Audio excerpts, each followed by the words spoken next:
Langsung mawon bismillahirrahmanirrahim. Wa qadha rabbuka alla ta'budu illa iyyahu wa bil walidayni ihsana. Wa qadha lan perintah sapa ingsun. Wa qadha lan perintah sapa rabbuka pangeran ira. Qadha itu di sini Kiai Bisri Mustafa memberikan makna perintah. Macam-macam maknanya. Qadha itu ada yang memaknai mewajibkan, ada yang memaknai memastikan, ada yang memaknai perintah. Tetapi intinya hampir semua maknanya kurang lebih sama. Qadha itu sampai sumrat hakim. Hakim itu jika memutuskan, itu namanya qadha. Hakim itu kalau bahasa Arabnya namanya qadhi. Maka keputusan hakim disebut dengan qadha. Maka wa qadha rabbuka ini sebuah keputusan yang tidak bisa digabungkan, yang harus dilaksanakan oleh yang berkepentingan. Maka ketika yang menjadi hakim di sini yang memutuskan adalah Allah, maka harus dilaksanakan oleh yang berkepentingan. Siapa itu? Yaitu kita semua. Di sini Allah menggunakan wa qadha rabbuka dan telah memastikan, memutuskan sapa rabbuka pangeran sira. Allah di sini tidak menggunakan kalimat wa qadha karena sifat jalalunya Allah, tetapi menggunakan kalimat rabbuka sing. Jadi kalau bahasa Rabb itu Gusti Allah kan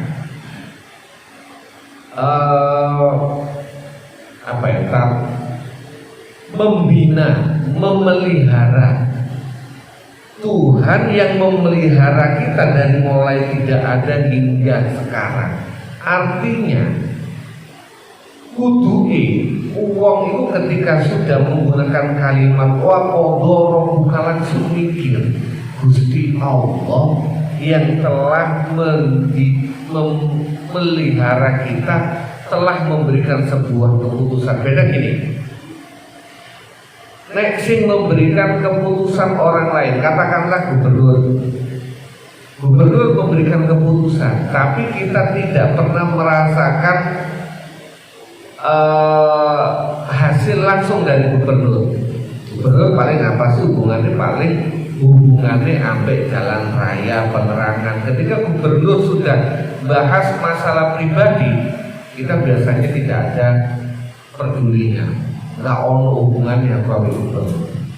Tetapi jika yang memberi keputusan itu orang yang berkepentingan langsung dengan kita, misalnya orang tua kita memberikan keputusan, karena orang tua kita yang ngasih makan, bukan ketika masih kecil gini, sudah besar. Ketika kita dari kecil sudah diberikan nafkah sama orang tua kita, maka orang tua kita langsung memberikan, nak sekarang kamu makan, nak sekarang kamu mandi. Perintah orang tua yang telah memberikan kita makan, memberikan kita baju, memberikan kita tempat tinggal, maka logikanya harus kita taati. Kenapa? Dalam bahasa kasaran ini gak dituruti maka akan punya efek langsung terhadap kita. Begitu juga ketika wa qadha rabbuka, dan ketika pangeranmu lan mestekaken sapa rabbuka pangeran sira, ka di sini pada hakikatnya langsung menunjuk kepada Rasulullah. Tetapi walaupun menunjuk langsung kepada Rasulullah juga mempunyai efek imbas terhadap kita. Kenapa? Di belakang ada Allah ta'budu ing yen to ora nyembah sapa sira kabeh. Artinya walaupun ungkapan pertama Rabbuka kepada Nabi Muhammad secara khusus tetapi di belakang Allah ta'budu ing to orang nyembah sapa sira kabeh illa iyyahu angin ing robbuka. Ta'budu menyembah, saya ulang lagi mungkin pernah saya sampaikan. Menyembah itu apa sih? Menyembah itu, abad itu awalnya sebuah jalan yang rata. Maka orang jika ingin menyembah harus meratakan dirinya sama dengan tanah. Artinya apa? Ya kudu manut sampai disembah. Ono wong ngomongi nyembah Gusti Allah tapi gak manut aturan Gusti Allah, itu tidak disebut ibadah. Contoh yang sering saya sampaikan, ono wong ngomongi jari ini nyembah tapi ngapunten gak sholat. Aku sholat gak kudu diri, gak usah sholat yang penting ikhlas. Lah aturan Gusti Allah itu ibadah, merupakan sholat bagian dari ibadah. Gusti Allah memerintahkan sholat. Kok ono wong sing ngambil jalan pintas, gak usah, sing penting ikhlas. Walaupun gak usah sholat, padahal perintah Gusti Allah aqimus sholat. Itu kalau dari sudut Al-Quran. Belum kalau kita sudut Kanjeng Nabi. Wong sak wali-wali ini menungso, sak hebat-hebatnya menungso, pasti tetap kalah sama Kanjeng Nabi. Lah Kanjeng Nabi itu mau sholat. Lah sampean, aku wali gak usah sholat, tapi niru sholat. Nabi pun sholat, para aulia pun sholat. Maka ketika seseorang itu beribadah kepada Allah, pada hakikatnya dia harus merendahkan diri serendah-rendahnya dan mengagungkan Allah setinggi-tinggi. Ada orang ibadah tetapi sombong, dia tidak disebut ibadah pada hakikatnya. Ono wong ngapunten misalnya berangkat haji, tapi cek betul sembunyi ini tidak mergo. Nah, pada hakikatnya itu tidak bisa disebut ibadah. Makanya kalau kok tidak diterima, misalnya di akhirat kok gak ada catatannya haji, kok aku berangkat haji kok gak ada catatannya haji, ya gak usah kaget, karena berangkat haji tidak disebut ibadah, karena kamu merasa rumong surga. Karena ibadah pada hakikatnya adalah merendahkan diri serendah-rendahnya. Begitu juga dengan kalimat abad. Pada hakikatnya abad itu kan budak. Budak itu kalau orang biasa pekerja, beda antara pekerja dengan budak. Pekerja, ketika dia bekerja itu boleh menuntut upahnya. Pak, saya kerja 1 hari, mana upah saya? Tetapi seorang hamba itu tidak boleh menuntut upahnya, karena dia adalah milik tuan. Maka begitu juga ketika kita ngomong sebagai hamba Allah kok njaluk upah, jadi yo kapan? Ketika kita beribadah kepada Allah, ojo, di bahasa kasarannya, ojo mikir ganjaran. Ya ibadah menurut Gusti Allah titik. Walaupun pada hakikatnya Gusti Allah tidak akan mengingkari janjinya, nek sampeyan sholat pasti diberikan ganjaran, ini janji Allah. Tetapi ketika kita sholat jangan mikir ganjaran. Ini hakikatnya ibadah, harus totalitas melaksanakan sebuah pekerjaan murni karena Allah, syukur-syukur murni karena cinta kepada Allah. Illa iya kecoba angin ing Gusti Allah. Banyak orang bisa bisa mengakui, makanya Tuhan hanya satu, yaitu siapa? Allah. Ada orang yang pada hakikatnya sadar yang menciptakan adalah Allah, yang memelihara adalah Allah, cuma karena sikap merasa kok yo gak pantas, akhirnya menyeret orang lain dijadikan Tuhan, dijadikan sembahan. Orang-orang kafir Quraisy waktu itu bukannya tidak menyembah Allah, mereka menyembah Allah. Mereka menyembah Allah, bukan mereka nggak menyembah Allah, mereka menyembah Allah. Tetapi kadang-kadang mereka menggunakan para berhala-berhala, Lata, Manat, Uzza dan Hubal, itu menurut mereka sebagai perantara untuk mendekatkan diri kepada Allah. Jadi Gusti Allah disembah, tetapi juga menganggap orang lain sebagai sesembahan, tujuannya untuk mendekatkan diri kepada Allah. Inilah disebut dengan musyrik. Ada lagi misalnya agama yang lain, mereka menyembah Allah, walaupun kadang-kadang bahasanya beda. Kita menyebutnya Allah, mereka menyebutnya Allah. Yang disembah sama Allah, cara pembacaannya beda-beda. Yang jadi masalah bukan masalah cara pelafalannya. Ketika mereka menjadikan orang manusia yang bukan Tuhan dianggap sebagai Tuhan, ini yang jadi masalah.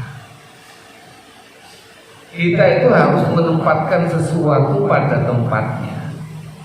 Kalau dia itu seorang lurah, ya jangan anggap dia sebagai gubernur. Posisinya harus pas. Sebagai lurah ya kita tempatkan, kita tetap muliakan hanya sebagai lurah, bukan sebagai gubernur. Kalau ada orang misalnya seorang ustaz, ya kita muliakan dia seorang ustaz, tetapi jangan muliakan seperti posisinya seorang mursyid atau seorang kiai. Itu namanya jelumprono ustadz. Zaman sekarang kan kadang-kadang ngawur. Ada yang bukan ustadz dijadikan ustadz. Ada yang bukan gus dijadikan gus. Sing gus gak dianggap gus, sing ustadz gak dianggap ustadz. Ngawur gak karuan. Ini zaman sekarang. Inilah orang yang disebut adil, itu menempatkan sesuatu pada tempatnya. Goni kopiah itu ada di kepala. Walaupun ada sampai punya sepatu sneaker harganya 2 juta, tetap iku kudu nang sikil, gak mergo harga peci saya ini harganya cuma 10.000 misalnya. Sneaker lebih mahal, maka sneaker yang harga 2 juta tak taruh di kepala. Ya gak pantas. Sama, maka harus menganggap menyembah hanya Allah. Kenapa? Allah lah yang menciptakan kita, Allah lah yang memelihara kita. Ojo sampai kita menganggap orang lain yang bukan memelihara, bukan menciptakan kita, justru kita anggap, kita sembah sebagai Tuhan. Apakah cuma itu? Ternyata ada tambahan. Wabil walidaini lan kelawan wong tuwa loro ihsanan ing gawe bagus. Ini yang kemarin saya gambarkan. Kita itu harus berterima kasih, fokus kepada Allah Subhanahu wa Ta'ala. Terus ada yang nanya, Ustaz Thaib di Facebook pernah nanya, terus apakah kita tidak boleh berterima kasih terhadap orang? Katakanlah misalnya Pak Sulit ikut bantu saya, terus saya bilang terima kasih, apakah tidak boleh? Boleh. Ini digambarkan di sini. Wabil walidaini ihsana lan kelawan wong tuwa loro ihsanan ing gawe apik. Artinya apa? kita hadir, kita lahir di bumi, hakikatnya yang menjadikan, yang menciptakan, perantara yang menjadikan adalah Allah. Kita harus bersyukur kepada Allah, harus menyembah kepada Allah, tetapi tidak boleh melupakan walidaini. Orang tua, dua orang tua ini adalah orang perantara yang menyebabkan kita lahir di bumi. Bukan semata-mata karena aku logika, tidak ada negosi Allah, khusus saya negosi Allah terus orang tua lu tidak kita ajukan. Ya nggak bisa begitu. Karena dimanapun juga kedua orang tua mempunyai andil yang cukup besar agar kita hadir di muka bumi. Ada sebuah ungkapan yang cukup menarik ketika suatu saat Kaisar Iskandar Zulkarnain pernah ditanya, manakah yang lebih pantas untuk Anda muliakan, orang tua apa guru? Ternyata Iskandar Zulkarnain berkata, gurulah yang lebih pantas. Kenapa? Karena orang tua saya bisa mempunyai andil untuk mewujudkan, menghadirkan saya di muka bumi. Tetapi gurulah yang membuat saya mempunyai akhlak, mempunyai ilmu seperti ini. Peran guru saya lebih besar dibandingkan orang tua saya. Makanya ada yang mempunyai ungkapan bahwasanya duluan mana mengutamakan guru dan orang tua. Ada banyak ulama yang mengatakan gurulah yang patut lebih diutamakan untuk dimuliakan, karena guru itu juga mempunyai andil dalam membentuk karakter kita. Imma ya blughonna ono kalane tumeka temen indaka ing dalem sanding ira al kibaro ing tuwa sapa ahaduhuma salah sijine walidain au kilahuma utawa karone walidain fala takul mongko aja ngucap sapa sira lahuma maring walidain uffin ing uff.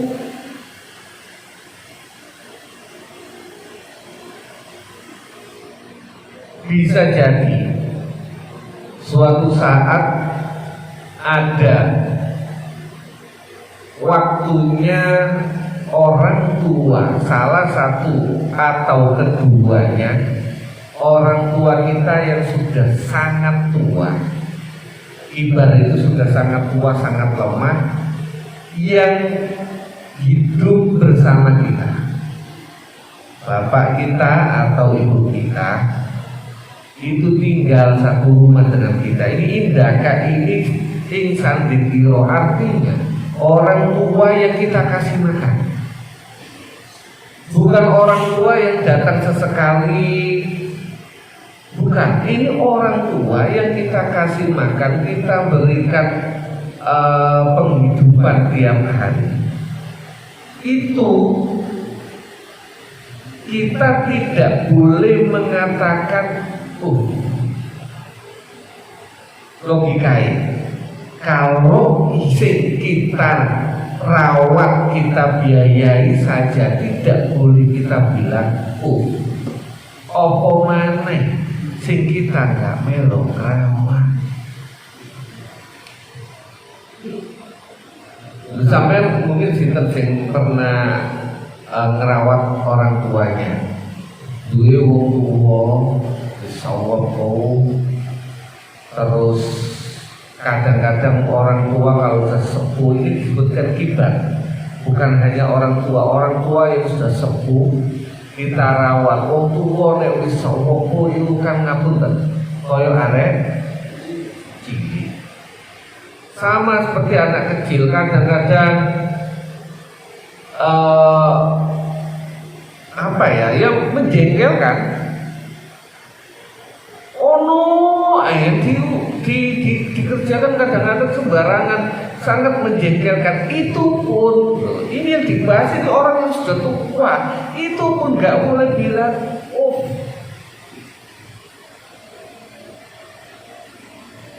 Bukan ngomong yang masih orang tua yang bisa ngapunten, yang masih dalam manunya masih normal, masih bisa bantu kita. Itu kalau memberikan nasihat kita kadang-kadang nggak sampai emosi. Tapi kalau sudah sampai sudah tua, kadang-kadang pipis di celana, terus kadang-kadang di tempat tidur, itu pun nggak boleh. Kadang-kadang namun terjadi wong merawat orang tua yang begitu mungkin akan muncul emosinya. Itu pun gak boleh, kata Allah. Fala taqul lahuma itu isim fi'il ketika seseorang itu mengeluarkan ungkapan yang tidak sengaja secara refleks. Itu pun gak boleh. Refleks. Makanya ada yang memanai orang tua kadang pas lagi rewel atau apa bilang itu nggak boleh. Padahal ini logikanya. Wong tua kita yang ngerawat, kita yang itu pasti hampir sering, hampir akan mengalami titik kita di luar kesabaran kita. Akan ada titik seperti itu. Karena ini dibahas ghibah. Itu pun tidak boleh bilang. Kita yang ngerawat maneh wong tua kita, wong tua ini masih mandiri, kita masih jarang-jarang. Kok sudah bersikap yang gak karu-karuan, apalagi. Kenapa sih? Karena orang tua itu kalau sudah dalam tahap umur 80, 90, 100 tahun itu kan gampang tersinggung. Pernah suatu saat ada kisah orang tua ini tidak tua-tua banget, masih 70, sekitar 70-75 tahun, sedang duduk ditemani anaknya. Dia nanya, "Nak, itu burung apa?" "Burung gereja, Pak." "Oh, itu burung apa?" "Burung gereja, Pak." "Iya, burung gereja." "Itu burung apa?" "Burung gereja, Pak."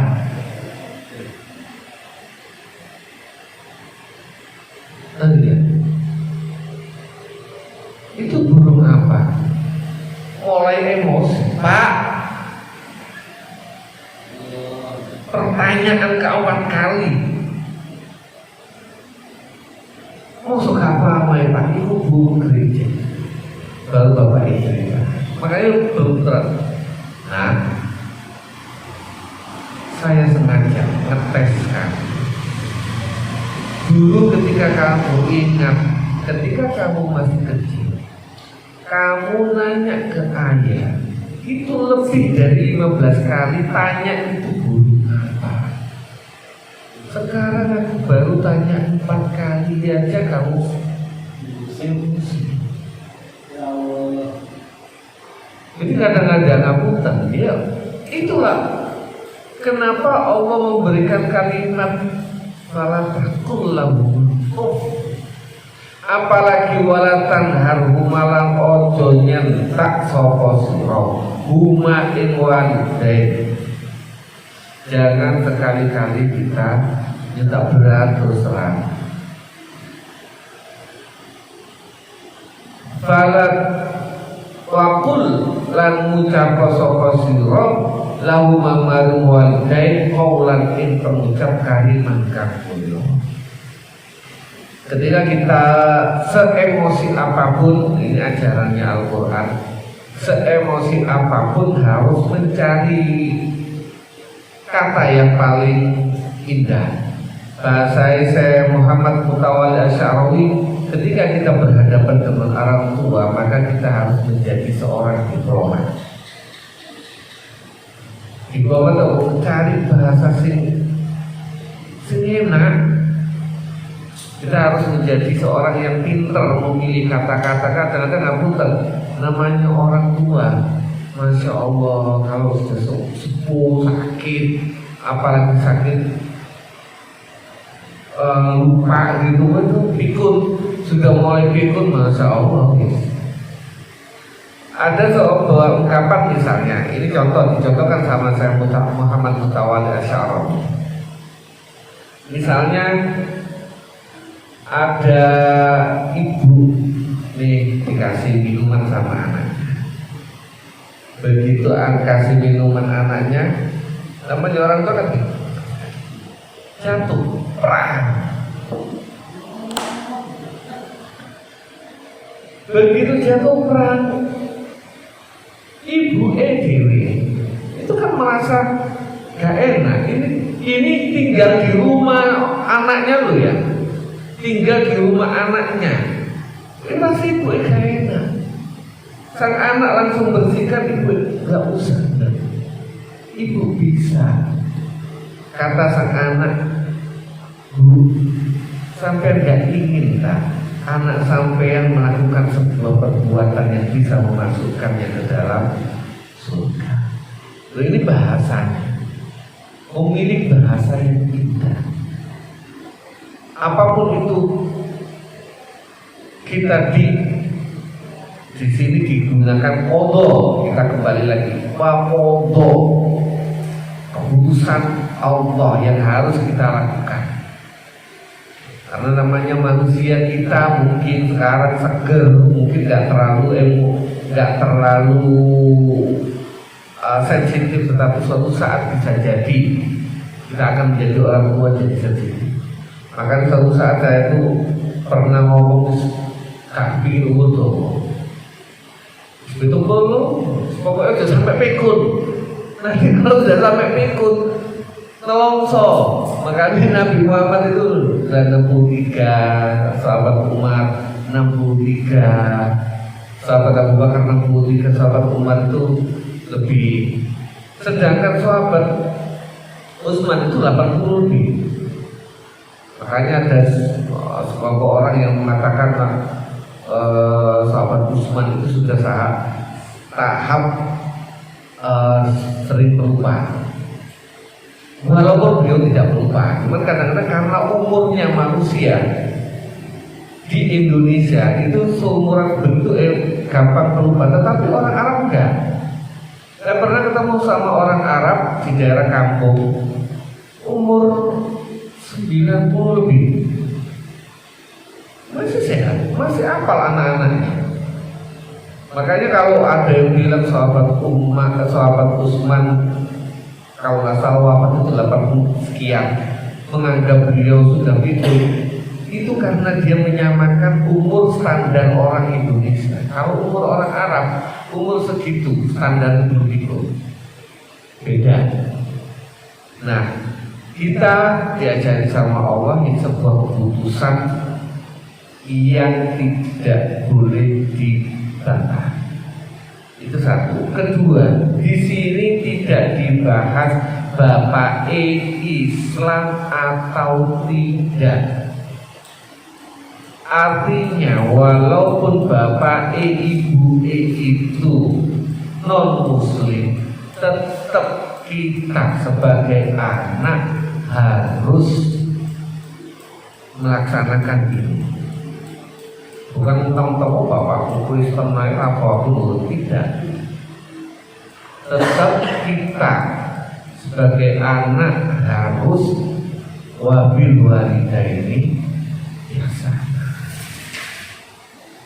Sudah larut malam, Belum dikatakan atau mungkin ada pertanyaan?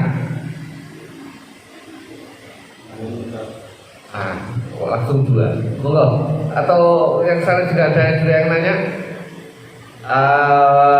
Ya oke, Rian monggo. Waalaikumsalam warahmatullahi wabarakatuh. Di masalah keluarga, dan anak, dan orang tua, selama hidup orang tua itu masih hidup semua, punya anak banyak dan paling 5-4. Waktu masih hidup orang tua itu orang tua punya lahan dari sawah banyak. Terus sebelum orang tua meninggal itu dibagi-bagi sama anaknya. Terus anak yang pertama itu mintanya banyak, yang calonnya berapa. Yang terakhir bagiannya cuma sedikit. Terus kebetulan orang tua itu sakit parah. Terus anak-anaknya itu waktu orang tua sakit parah itu nggak begitu saya peduli. rambutnya itu nggak aktif, maksudnya nggak begitu betul gitu. Jadi yang sekolah itu yang anak yang terakhir. Terus begitu anak yang terakhir itu marah-marah atau gimana? Kamu itu kerjanya akeh, kok belum ada kontrol. Aku sih jalan kok dengan kontrol ini sampai orang tua meninggal. Terus itu gimana? Yang anak-anaknya yang nggak peduli sama orang tua. Ya kalau itu jelas berdosa, jelas dosa. Makanya sering saya sampaikan, kalau bisa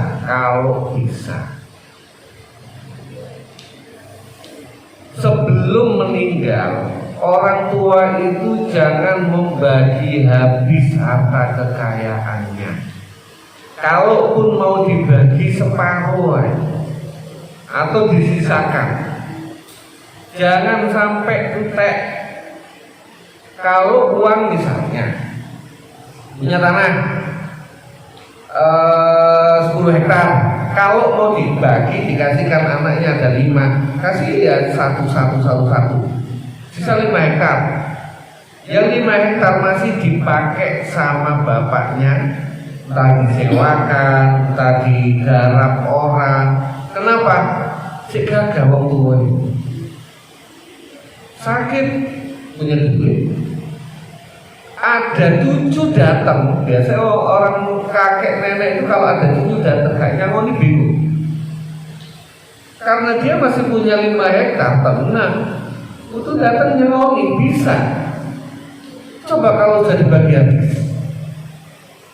sering kejadian, ini sering terjadi kesalahan ngapunten dibagi ketika dibagi habis. Biasa seperti ceritanya ya oke wow, harta sudah bagi habis terus.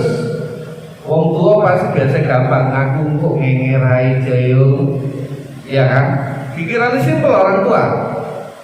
Bagi ini roto, apalagi nggak rata, lebih parah lagi. Yang rata pun bisa terjadi seperti itu.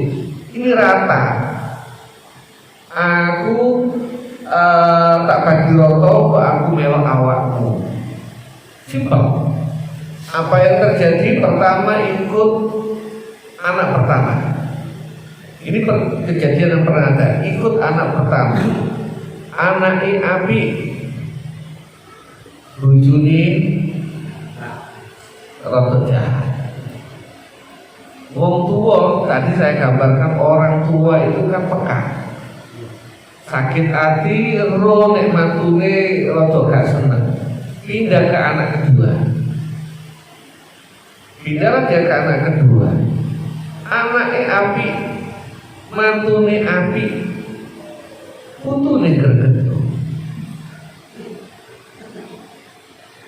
Sakit hati.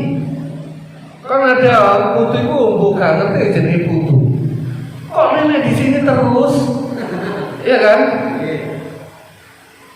mulai di sini terus itu orang tua ya, oh nongso merek, iki lo omahku sing gawe. Tapi namanya butuh. Akhirnya pindah ke anak ketiga, keempat, kelima, nongso. Kenapa nggak punten? Ini karena sering terjadi orang Indonesia itu kaki wong tua itu dibagi habis, nek wis dibagi habis anak yang melayu kabeh. Coba cek duwe 5 hektar. Tak mau woro ini tiga terus budi jenengan apa cek ngarep 5 hektar ini. Tapi begitu dibagi prak melayu dhewe-dhewe. Makanya aturan Islam, makanya itulah disebut dengan hukum waris. Waris itu apa? Ada yang dibagi, jangan semua dihibahkan, diberi. Ketika bagian diberikan kepada anak sebelum orang tua meninggal itu namanya hibah. Harusnya orang tua itu adil. Adil itu apa? Kalau memang aku ya dibagi rata. Yung anak ini yang gak perlu dibeda-bedakan, anak pertama, anak kedua, anak ketiga, dibagi adil. Kalau mau adil itu hibah. Baru nanti ada setelah orang tua wafat itu dijadikan harta waris. Kalau ada orang tua kalau masih mempunyai harta simpanan tadi, itu yo enak, apa-apa loro yo gak bingung, gagah. Bahasa kasaran saya wong tua itu gagah. Enggak aku nyangoni anak, nyangoni ibu itu enteng. Makanya selalu jangan dibagi habis. Itu. Apa hukumnya? Itu ngomong kok enggak oleh. Apalagi dengan menelantarkan orang tua yang jelas enggak dosa sekali. Ada orang saking sayangnya ambil orang tua itu tidak dirawat, dimasukkan ke panti jompo.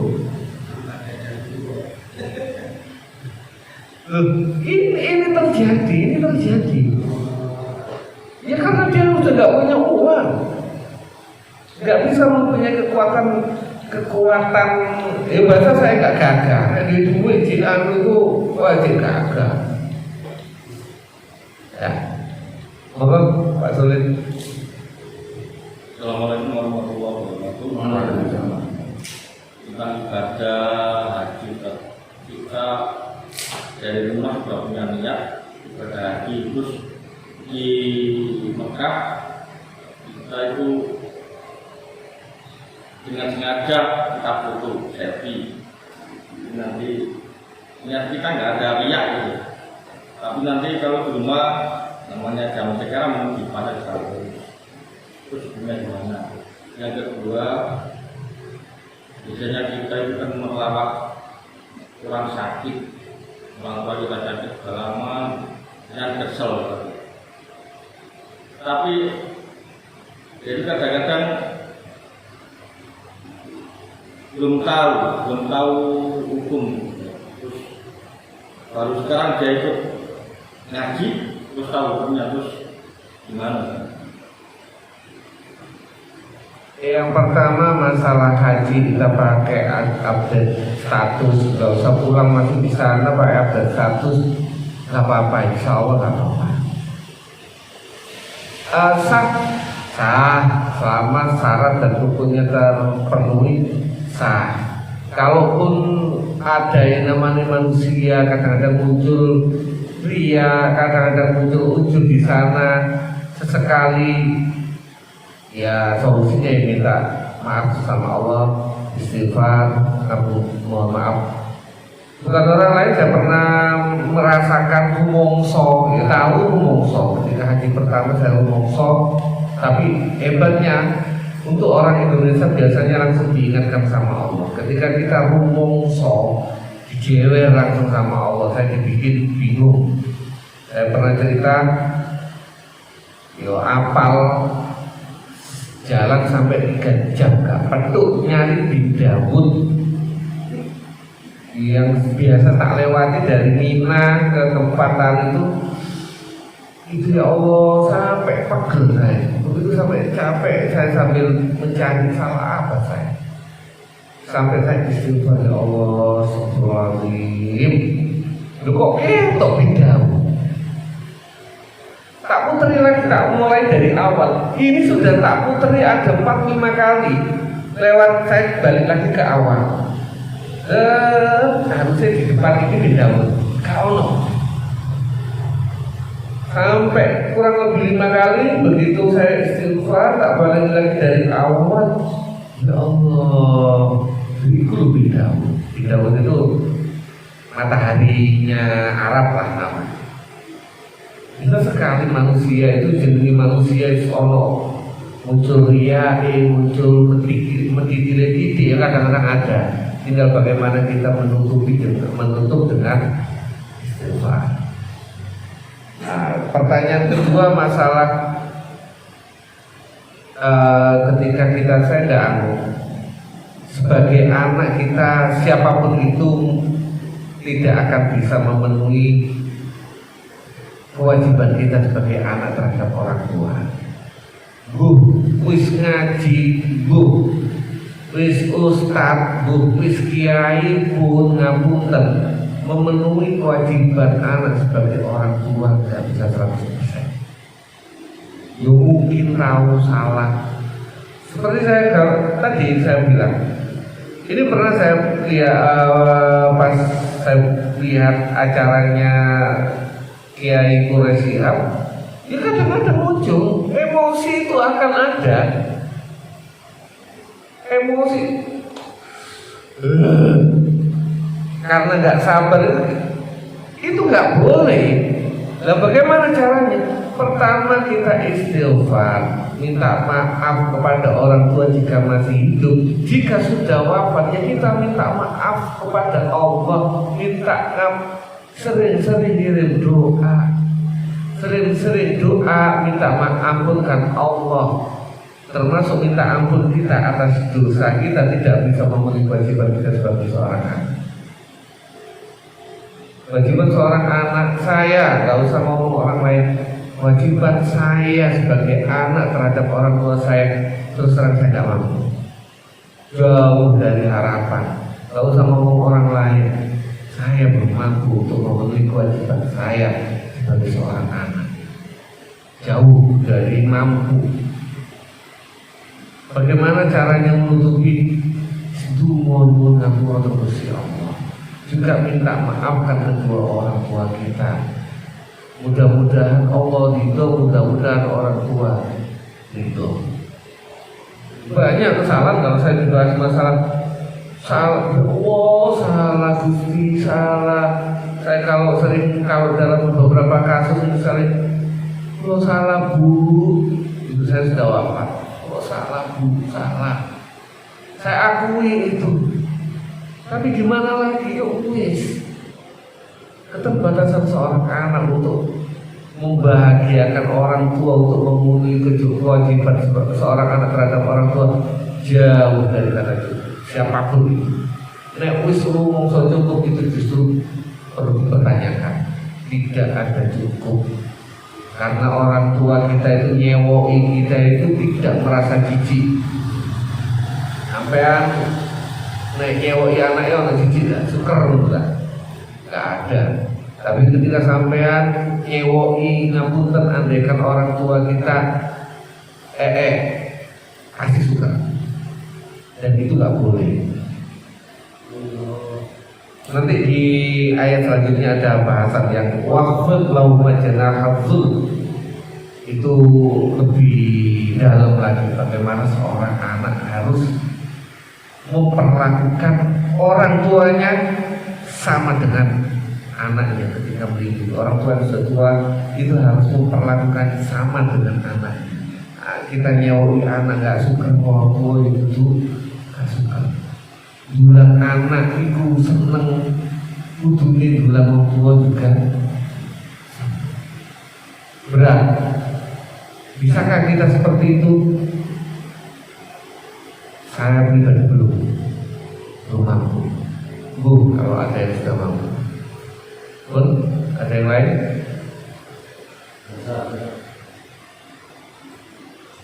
Mungkin bermanfaat, mungkin asal dari Allah. Akhirul kalam wabillahi taufiq wal hidayah. Wassalamualaikum warahmatullahi wabarakatuh.